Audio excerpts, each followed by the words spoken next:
ఆ? నీవు ఎదుటి వారి యొక్క పాపాలను తీసివేయగలవా? నీ వల్ల అవుతుందా? నీ చేతనవుతుందా ఎదుటి వారి పాపాలు తీసేయటానికి? నీ పాపాలు నా పాపాలు మన పాపాలను తీసేయటానికి దేవుడు మధ్యవర్తిగా ఉంటాడు. నీవు దేవుడువా? నీవు దేవుడవా? కాదే. నువ్వు పాపాలు ఎదుటి వారు తీయగలవా? తీయలేవే. అలాంటప్పుడు నీకేం పని వారి పాపాలతో?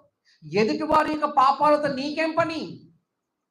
అవసరం లేదు. నువ్వు తప్పు చేయగాకండి దేవుని శిక్ష అనుభవిస్తారని చెప్పి అంతే అయిపోతుంది. కానీ వాడిట్లా వీడట్లా వాడట్లా అస్సలు ఎదుటి వారి గురించి మనం ఏ మాత్రమును ధ్యానం చేయకూడదు. అది చాలా నేరం. విస్తారమైన మాట వలన ఏముంటాయంట? దోషం ఉంటుంది అన్నాడు. అంటే నీ మాటలు కొద్దిగా ఉండాలి, హెచ్చుగా ఉండొద్దు. నీ మాటలు నా మాటలు కొద్దిగా ఉండాలి, హెచ్చుగా ఉండకూడదు. హెచ్చుగా ఉన్నాయనుకో నీ మాటల వలన ఆ మాటలను నువ్వు దోషివైపోతావు. ఆ దోషం వలన నరకానికి చేరుకుంటావు. గనక